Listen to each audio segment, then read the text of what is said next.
This is for all the lonely people. This band scored 2 number-1 hits, won a Grammy for Best New Artist, and sold over 8 million records in 6 years, then watched it all collapse. Thinking that life is passing by. By 1980, they couldn't crack the top 100. Their record label fought them. A founding member left. Radio moved on. Yet 55 years later, they're still performing, and their biggest songs have been streamed over 1 billion times combined. This is the rise and fall of America, and it's more complicated than you think. The beginning, unlikely origins. Understanding America's story means understanding where they came from, and it's a location most rock bands never claimed as their origin: London, England. These weren't British musicians trying to sound American, but 3 American teenagers whose fathers were stationed there as Air Force personnel in 1970. Dewey Bunnell, Dan Peake, and Jerry Beckley met as high school students in London, young men displaced from home and living abroad with military families who found each other instead of feeling isolated. They found music and began performing together while they were still teenagers, playing for anyone who would listen in a city that was already the epicenter of rock music innovation. 1970 was when the Beatles had just broken up. The Rolling Stones were still touring, Pink Floyd was experimenting with progressive rock, and Led Zeppelin was at the height of their powers. London was a place where rock and roll was being invented and reinvented daily, and 3 American kids were learning their craft in the middle of it all. What they brought to their music differed from the heavy rock that dominated the era because they brought tight vocal harmonies, the kind that reminded people of folk traditions and beach music. Acoustic guitars and intricate finger-picking patterns gave them a lighter, more melodic touch to rock and roll that wasn't the thunderous sound of arena rock, but intimate, even when played to thousands of people. Warner Brothers Records gave them a contract in fall 1970, which was no small achievement for teenagers because Warner Brothers was one of the major labels, home to some of the biggest names in music. The label believed in 3 young Americans living in London, making harmonies and playing folk rock-influenced songs. And in early 1972, America released their self-titled debut album, What Happened Next? Changed their lives forever. On the first part of the journey. The breakthrough, A Horse with No Name. See, I've been through the desert on a horse with no name. It felt good to be out of the rain. Dewey Bunnell wrote A Horse with No Name, the first single from that debut album, and it was a sparse, unusual song with just 2 chords played on a slide guitar, with minimal lyrics and no chorus in the traditional sense. Music executives today would reject it for having no big hook, for being too repetitive, for not being commercial enough, but in 1971 and 1972, it became exactly what the music industry needed, even if they didn't know it yet. Late 1971 saw the European release of A Horse with No Name, and then early 1972 brought it to the United States. And by March 25, 1972, the song hit number 1. Not drug use at all, but the perception was enough, and the controversy didn't slow the song down, but added to its mystique and made people want to hear what all the fuss was about. 3 young men who'd been performing in London just months earlier now had a number 1 hit on both sides of the Atlantic, Grammy recognition coming, a record label that believed in them, momentum building, and something else that would prove even more important, more hits waiting in the wings. Chewing on a piece of grass, walking down the road. The Homecoming album and Ventura Highway. Ventura Highway in the sunshine. Hot on the heels of A Horse with No Name, America released their second album in 1972 called Homecoming, and while A Horse with No Name had been the breakout single, many music critics and even some members of the band would later argue that Homecoming was actually their finest album, their artistic peak. Platinum certification in the United States meant the album sold over 1 million copies, and in 1972 alone, it sold 1,101,000 copies in America, which, in an era when albums were the primary way people consumed music, made selling over 1 million copies of a single album in a single year extraordinary. Gold certifications came from Australia and Canada as well, showing this was a band that had arrived not just in America but internationally. Another hit single emerged from the Homecoming album when Dewey Bunnell wrote Ventura Highway, and while it wouldn't reach the stratospheric heights of A Horse with No Name, it proved something. America hadn't been a one-hit wonder but a real band with multiple hits. October 21st, 1972 marked when Ventura Highway debuted on the charts, eventually peaking at number 8 on the Billboard Hot 100 and spending 12 weeks on the chart, reaching number 43 in the UK, and ranking number 80 on the year-end chart by the end of 1972. This was America's 3rd consecutive top 10 hit, and the band was on a roll. The song itself had a different character than A Horse with No Name because it was more upbeat and more driving, with a memorable guitar riff and lyrics that were more narrative, telling the story of someone chasing dreams in Southern California. It became and remains to this day one of the band's signature songs, with over 390 million people streaming it on Spotify. Late 1972 found America having achieved something most bands spend their entire careers trying to accomplish: two major hits, two platinum or gold albums, Grammy recognition as Best New Artist in 1972, international success, a major record label behind them, and they were still teenagers and very young adults with everything in front of them. Success in the music industry is fragile, and the path forward was not guaranteed. The stumble, Hat Trick, and the turning point. October 1973 brought America's third album, called Hat Trick, recorded between May 29th and July 12th, 1973, and the band decided to produce it themselves without outside help while bringing in some of the biggest session musicians of the era. Hal Blaine on drums had played on countless hits. Joe Walsh on guitar would go on to join the Eagles, and Beach Boys members Bruce Johnston and Carl Wilson lent their voices to the project. On paper, this should have been a triumph, with the best musicians of the era working together with a young band that had just proven it could create hits. But Hat Trick didn't connect with audiences the way America and Homecoming had. The album failed to reach gold or platinum status, and became a disappointment that came at the worst possible moment. The music industry was changing, as the early 1970s had seen a transition in taste, with progressive rock becoming more complex, glam rock emerging, the southern rock boom beginning, and singer-songwriters gaining prominence. America's sound, those perfect harmonies, those acoustic guitars, that lighter touch, was beginning to sound dated, safe, too pretty for an era that was becoming increasingly experimental and raw. Hat Trick sent a signal, and that signal said they needed to make a change: the George Martin intervention. After the disappointing performance of Hat Trick, America made a decision that they needed a new direction, someone with experience and credibility, with a proven track record of creating hits, a producer who understood how to capture lightning in a bottle. Sir George Martin was the man they found. George Martin's name carries enormous weight if you know anything about music history, because he produced the Beatles, helped shape some of the most important recordings of the 20th century, and understood how to take raw talent and transform it into art, into commerce, into cultural moments. Some called him the fifth Beatle, and somehow he agreed to work with America. This partnership would prove to be the turning point that saved the band's career when it was beginning to stall, not leading to even greater heights, though it did provide some of that. 1974 brought an album called Holiday, their first album produced by George Martin, and it worked. Gold certification came in the United States, and silver in the United Kingdom, and from Holiday came a single called Tin Man, written as a collaboration between the band members and their producer, which eventually peaked at number 4 on the Billboard Hot 100 in November 1974, and topped the Billboard Easy Listening chart at number 1 in October 1974. This wasn't a rock radio hit in the traditional sense, but a softer, more adult-oriented sound, and it was a hit. Another single from Holiday, called Lonely People, was co-written by Dan Peek and reached number 5 on the Billboard Hot 100. And here's something interesting. Lonely People would be Dan Peek's only credited song to reach the top 10 of the charts, becoming America's second number 1 song on the Easy Listening chart, and holding that position for 1 week in February 1975.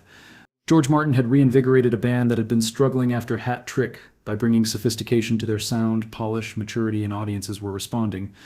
Sister Golden Hair and the Hearts album. The partnership between America and George Martin reached its peak with the next album, called Hearts, released in 1975 and recorded at the record plant in Sausalito, California, representing a band working at the height of its creative powers, while guided by one of the greatest producers in music history. Gold certifications came in the United States and Canada. Silver certification came in the United Kingdom, and the album peaked in the top 5 on album charts, and from it came one of the most significant songs in the band's catalog, Sister Golden Hair. Well, I keep on thinking about you, Sister Golden Hair Surprise. Gary Beckley wrote Sister Golden Hair, and on June 14, 1975, it became America's second number 1 hit on the Billboard Hot 100, holding that position for 1 week and ranking number 34 on the year-end chart at the end of 1975. The song showcased everything that George Martin had brought to the band: sophistication, warmth, emotional depth, and an almost timeless quality. Another hit from Hearts, called Daisy Jane, became a top 40 hit and further demonstrated the album's commercial strength.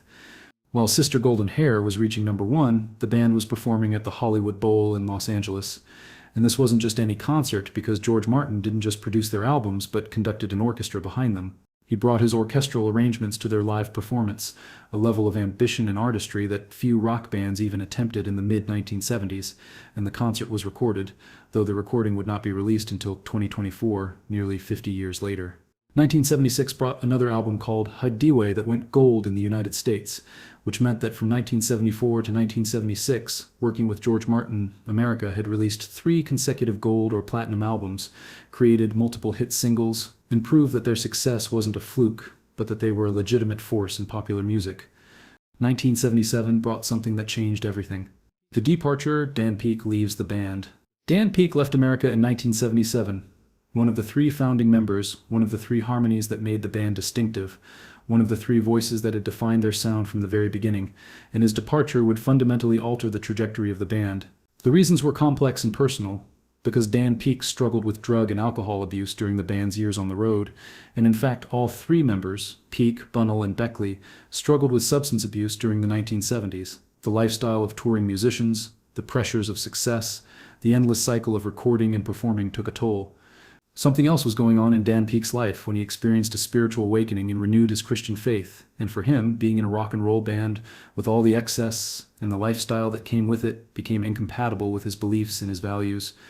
Peek described the experience of being in America in an interview like this.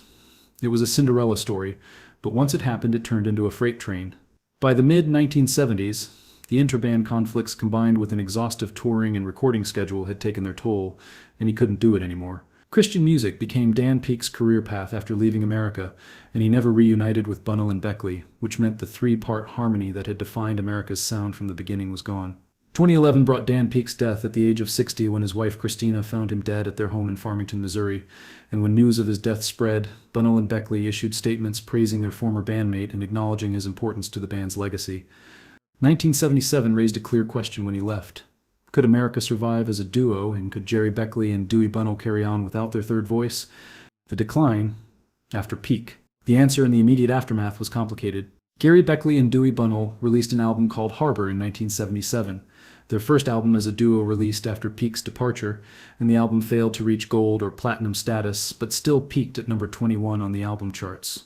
They hadn't completely lost their audience because there were still people who wanted to hear America, even in this new form. 1979 brought another album called Silent Letter that performed worse and rose no higher than number 110 on the album charts, becoming a disappointment and a suggestion that major changes were needed if the band was going to remain commercially relevant. America left Warner Brothers Records around this same time, ending the partnership that had defined their early years and lasted through their rise to stardom, and they signed with Capitol Records, hoping for a fresh start with a new label. Things were changing in the music industry itself during the late 1970s and early 1980s because the music business was in turmoil. 1979 brought the record industry's first major financial challenge since the Great Depression, with an 11% decline in sales, and a general recession gripped the American economy from late 1979 to late 1982. Radio was shifting. MTV would eventually change everything about how people consumed music, and the sounds of the 1970s, the soft rock, the folk rock, the harmony-driven pop rock, were beginning to feel very much of their time. 1980 brought an album called Alibi on their new label, Capitol Records, and this album represented a low point when Beckley and Bunnell felt that the label's executives were pushing them in a direction they didn't want to go. Disputes arose over which songs should be included on the album, over the sound, over the direction of the band, and the album flopped commercially, making it seem at that moment that America's career was essentially over. They had gone from being one of the biggest bands of the 1970s to struggling to chart, struggling to sell albums, struggling to find an audience, and the freight train that Dan Peek had described had ground to a halt. The Cinderella story had ended. The band wasn't finished yet. The unexpected comeback. You Can Do Magic. 1982 brought a single from America that shocked everyone, including the band members themselves, called You Can Do Magic, written by Russ Ballard, not by Bunnell or Beckley, and it came from an album called View from the Ground. Here's the remarkable thing about this song. It was America's return to the top 40 after their last top 40 hit, a song called Today's the Day in 1976, which meant a 6-year gap, 6 years without a significant hit on the radio, 6 years of decline, and then You Can Do Magic arrived. August 1982 brought the song's return to the charts, and it didn't just return them, but became a substantial hit that peaked at number 8 on the Billboard Hot 100 in October 1982, holding that position for 5 weeks. Internationally, it reached number 30 in Australia, number 37 in Canada, number 20 in Ireland, number 27 in Italy, number 12 in New Zealand, and number 59 in the UK. Their biggest hit since the mid-1970s helped rocket America back to the upper reaches of the pop charts. And here was proof that audiences hadn't forgotten about the band, that there was still something in their harmonies, still something in their music that people wanted to hear. The success of You Can Do Magic led to more recording when the band released an album called Your Move in 1983, recorded with Russ Ballard as producer following the success of the single, and the momentum seemed to suggest that maybe the band could have a second act. Radio was changing in the broader context of popular music, as MTV was changing how music was consumed and promoted, and the sounds of the 1980s were very different from the sounds of the 1970s. New wave, synthesizer-based music, hip-hop, and harder rock were dominating the airwaves, and a comeback single, no matter how successful, wasn't enough to restore America to the cultural prominence they'd once enjoyed.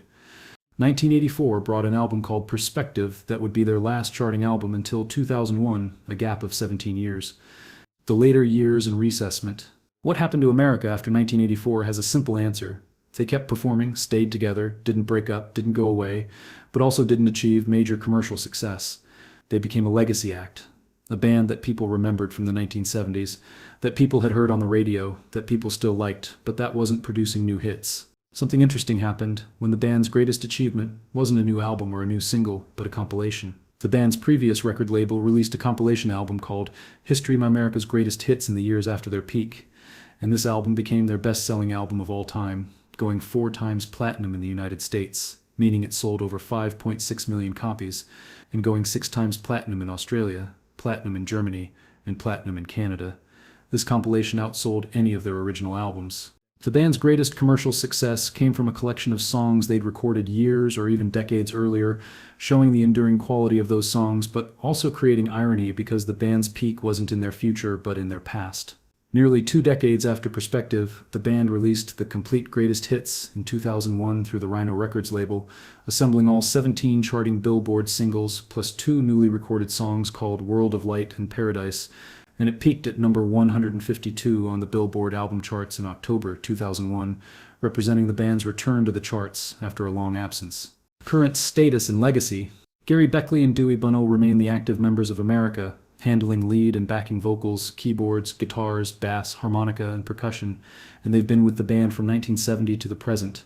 The band is still active and touring as of 2025, celebrating their 55th anniversary, and their Encore Tour 2025 Inches launched in March in Atlantic City, New Jersey, with performances scheduled in major cities including Detroit, Las Vegas, Waterbury, and San Diego. Select venues offer VIP packages including meet and greet opportunities with Dewey Bunnell. Recent releases show the band's continued activity when Live from the Hollywood Bowl 1975 Inches was released in September 2024, featuring George Martin conducting behind them, and the Heart's 50th Anniversary Edition was released in 2025 with 6 bonus tracks, 5 previously unissued. Grammy Award recognition, multi-platinum sales, and a deep catalog of hits have made them what people call a perennial classic rock favorite, known for timeless magic and powerful performances. Spotify streaming statistics as of 2025 show continued popularity with A Horse with No Name having 583 million streams, Ventura Highway having 390 million streams, Sister Golden Hair having 333 million streams, You Can Do Magic having 115 million streams, and Tin Man having 96 million streams. The Greatest Hits compilation, History America's Greatest Hits, became their best-selling album with 4 times platinum certification in the United States, meaning 5,652,000 sales, and it also achieved 6 times platinum in Australia at 420,000 sales, platinum in Germany at 500,000 sales, and platinum in Canada at 100,000 sales. From 1971 to 1977, their Warner Brothers years brought over 8.5 million record sales, 2 platinum albums, 3 gold albums, and over 5.5 million albums sold in America alone following George Martin's arrival. Conclusion. America's story is one of meteoric rise, sudden fall, brief comeback, and long survival, and it mirrors the journey of many bands from the 1970s who found massive success only to watch the music industry shift beneath their feet. 3 American teenagers in London became one of the most successful harmony rock bands in history by creating a sound that was intimate and melodic at a time when rock was getting heavier and more experimental. They scored 2 number-1 hits, won a Grammy for Best New Artist, and sold millions of records in just 6 years before internal struggles, substance abuse, and changing musical tastes began to erode their success. Dan Peake's departure in 1977 fundamentally changed the band when the three-part harmony that defined their sound was reduced to two voices, and though Beckley and Bunnell carried on, they struggled to find commercial success in an industry that was moving toward MTV, synthesizers, and harder rock sounds. The 1982 comeback with You Can Do Magic proved audiences still remembered them, but wasn't enough to restore their cultural prominence. What sets America apart from other bands of their era is their staying power, not through new hits, but through the enduring quality of the songs they created in the 1970s. Their greatest hits compilation outsold any of their original albums, and their three biggest songs have been streamed over 1 billion times combined, showing that A Horse with No Name, Ventura Highway, and Sister Golden Hair have transcended the era that created them. 55 years after their formation, Jerry Beckley and Dewey Bunnell are still performing, still touring, still drawing audiences who know every word to songs recorded half a century ago. They're not producing new hits or dominating the charts, but they've become something more lasting, a reminder of a specific sound, a specific era, and the power of harmony-driven rock that spoke to millions. The Rise and Fall of America is more than a cautionary tale about the music industry, because it's also a story of resilience, of two men who refused to let their band die completely, who kept performing even when the hits stopped coming, and who outlasted almost every other group from their era. They captured lightning in a bottle in 1972, watched it disappear by 1980, glimpsed it again briefly in 1982, and then accepted their role as guardians of that lightning, keeping it alive for new generations through live performances and streaming platforms. That's what makes their story complicated and worth telling.